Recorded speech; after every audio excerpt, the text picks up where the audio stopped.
जय माता की दोस्तों, स्वागत है आपका आपके चैनल क्रिएटिव इंडिया वाणिश्री में। दोस्तों, आज की वीडियो में मैं निर्जला एकादशी के बारे में सभी बातें शेयर करने वाली हूँ, सभी जानकारियाँ शेयर करने वाली हूँ।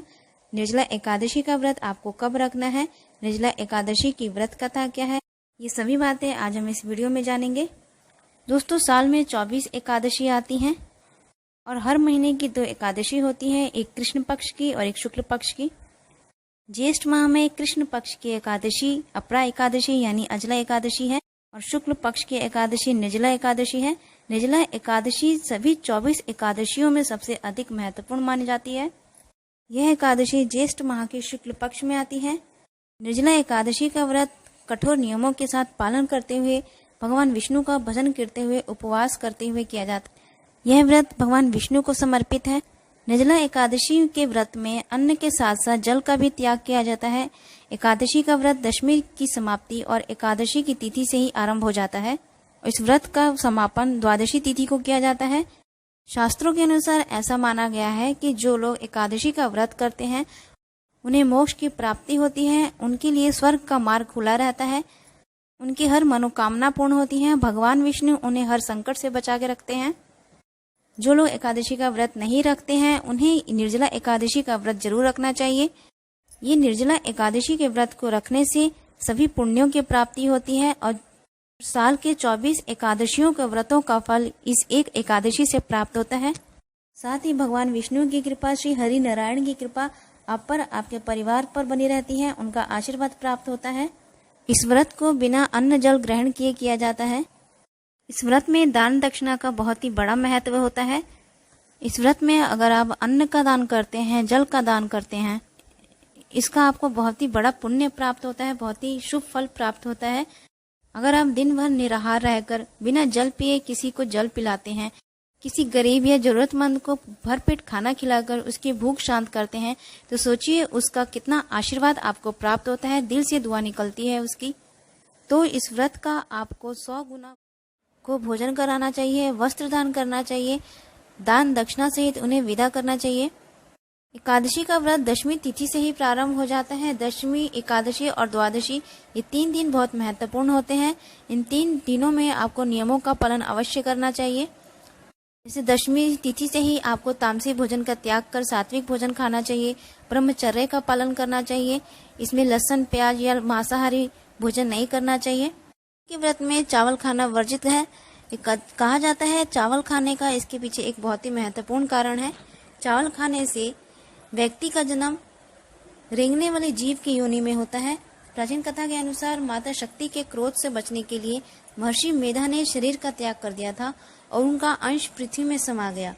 बाद में ऐसा माना गया कि चावल और जौ के रूप में ही महर्षि मेधा उत्पन्न हुए, इसलिए चावल और जौ को शास्त्रों में एकादशी के दिन चावल खाना वर्जित माना गया है। जिस दिन महर्षि मेधा का अंश पृथ्वी में समाया था उस दिन एकादशी तिथि थी, इसलिए एकादशी के दिन चावल खाना वर्जित माना गया है। इस दिन मसूर की दाल नहीं खानी चाहिए, बैंगन नहीं खाना चाहिए। दशमी, एकादशी और द्वादशी इन तीनों दिनों में ये सभी चीजें वर्जित है। ब्रह्मचर्य का पालन करना चाहिए। दिन भर भगवान विष्णु का सुमिरन करते रहना चाहिए, उनके मंत्रों का जाप करते रहना चाहिए।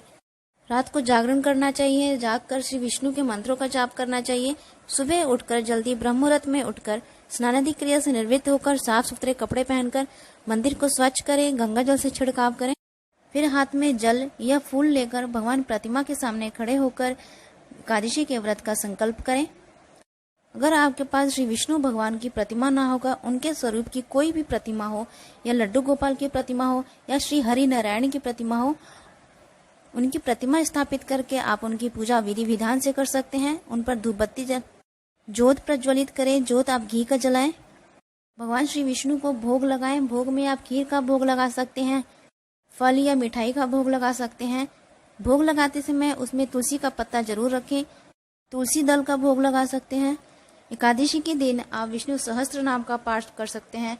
ओम नमो भगवते वासुदेवाय नमः का मंत्र का जाप कर सकते हैं।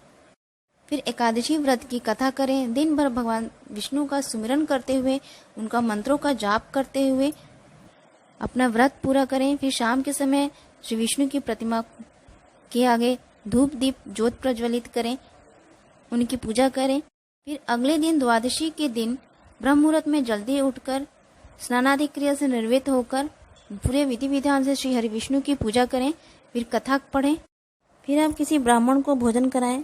यदि उस समय ब्राह्मण नहीं मिल पा रहा है तो आप किसी एक व्यक्ति के खाने भरकर, जैसे चावल या आटा, आप दाल सब्जी और उसमें 11 या 21 रुपए का दक्षिणा देकर किसी मंदिर में दान कर सकते हैं, या उस दिन किसी गरीब व्यक्ति को या किसी भूखे व्यक्ति को भोजन कराकर, वस्त्र दान करके, जल दान देकर आप अपने व्रत को पूरा कर सकते हैं। ऐसा करने से आपको 100 गुना फल प्राप्त होता है और बहुत ही शुभ फल प्राप्त होता है। इस दिन आप प्याव लगवाकर जल दान कर सकते हैं या मीठे शरबत का दान कर सकते हैं। ये सभी दान सर्वोपरि है।